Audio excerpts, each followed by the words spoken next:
So first of all, I don't think she needs very much introduction, but in case you haven't come across Natalie on the last couple of days, we welcome Natalie Beswetherick, who is the Director of Practice and Development at the Charter Society of Physiotherapy.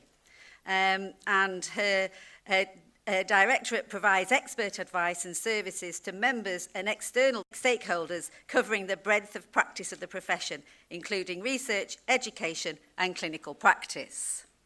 It's quite a long time since we had such an eminent member of the CSP to speak in a session, so thank you very much for coming, and we've enjoyed having you with us, Natalie.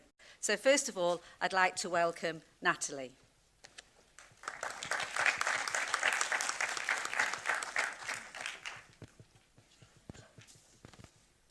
Thank you very much, Pam, and thanks to Physio First for inviting me to the conference. I haven't been to a Physio First conference since I was actually chair of CSP Council, and that is donkeys years ago. So it is great to be here, and it's great to see what a real vibrant network you really are driving forward, and in a very different place to all those years ago, I think. So it's been incredible to see the changes, not just in the exhibition, but the things you're working on. And I know Pam will be going through about the quality assurance stuff that you're really actually are getting involved in and collecting data.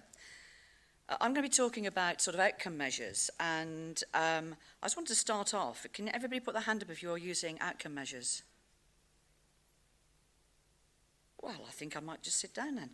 How many of you know colleagues that don't? Okay. And how many people do you know, if you've had a conversation, I had a conversation with somebody earlier on, that they've made up their own outcome measures? Breakfast. Right, so I'm going to quickly go through, what our position is and why they are really critical to practice. I mean, you will know that outcomes have become the currency of modern healthcare. Patient-related and patient-reported outcome measures, PROMs, and experience measures are key to demonstrating the success of physiotherapy in your interventions. Using standardised, validated outcome measures in clinical practice is an explicit requirement of the CSP's quality assurance standards for members. You all know that improving the quality of healthcare is top of the agenda across the UK, and it is resulting in a massively increased focus on methods of measuring the quality of clinical practice and service delivery. I'm going to quickly talk through about why PROMs and PREMs, and then actually think about where next. The patient-reported outcome measures were introduced into the NHS in England in 2009, and they marked a significant change in emphasis in terms of care and the outcome for people. There was a real desire to measure the impact of healthcare interventions from a patient's perspective rather than historically from the therapist's perspective. So it's a real big sea change. And since 2010, when the white paper, what's it called, Liberating something or other, sounds about early for Brexit, isn't it? Liberating the NHS, it was called. You'll probably have that, firmly in your mind. But then it resulted in that massive, the biggest change since then, 2012, which was the change into the Health and Social Care Act. And since then, commissioners and planners, depending on which country you're in, and service planners, they've increasingly included PROMs, so patient-reported, not just outcome measures, but experience measures, in their specifications, in contracts, and they've become a routine element, I think, in clinical governance and service redesign. The other reason why collecting outcomes is absolutely critical for all practitioners is because it's demanded through the regulator, the HCPC. Standard 12, slips off the tongue, standards of proficiency for physiotherapists.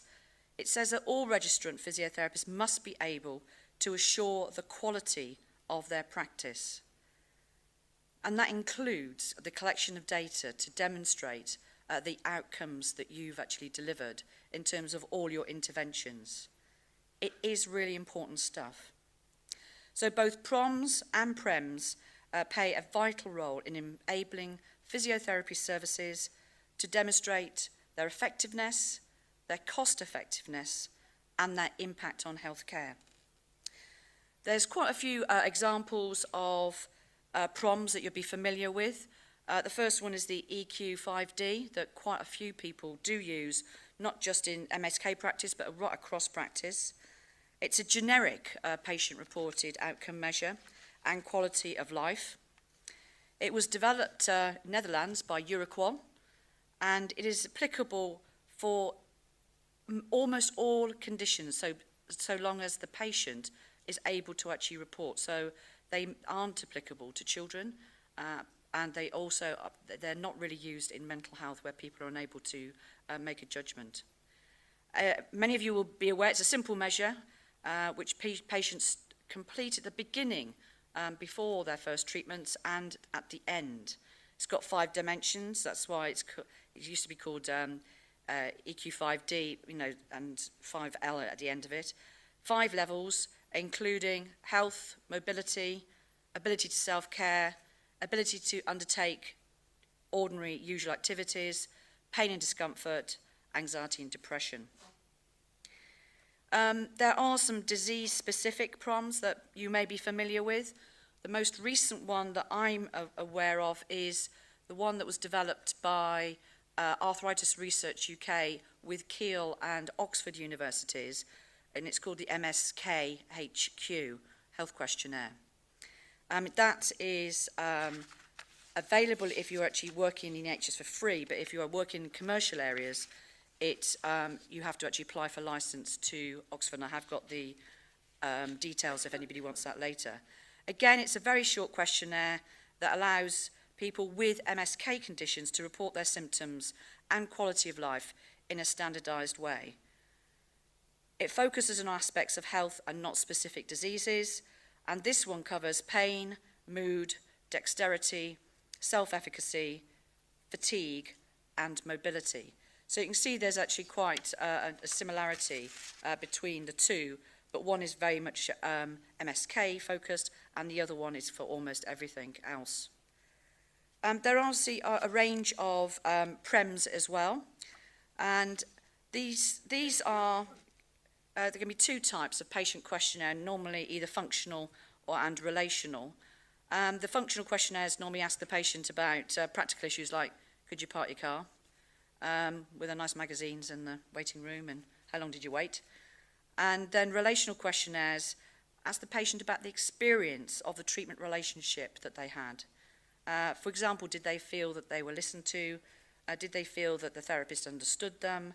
And did they take part in decision making? So there are quite, 2 different types, but the most important one is that relational questionnaire. And the CSP recommends the PREM called CARE, which is the Consultation and Relational Empathy measure.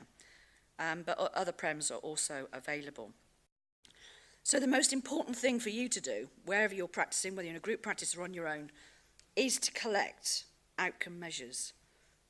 There are loads of people, whether you're working, delivering NHS contracts or actually in the independent sector, people are using these all the time. And I went to a launch by Connect Healthcare of their new, it's called Board Governance Advice. And within their contracts, which they obviously supply to the NHS, they use both EQ5D and the MSK-HQ, and they're actually saying to commissioners as well as providers, those should be a minimum that you should be collating. So I think it's really interesting that some of the big providers of NHS services are, in the independent sector, actually are using these as the norm. So the one key message I would ask you to go away with is, if you're not using something, do, and make sure it's standardised, and make sure it's something that's been ratified and is robust. It is no good you making up your own, because that's not going to help, because you can't then be compared with anybody else. So look to what has been measured, tested out, and you won't go far wrong. So happy hunting, and all this information is on the CSP website. Thank you very much.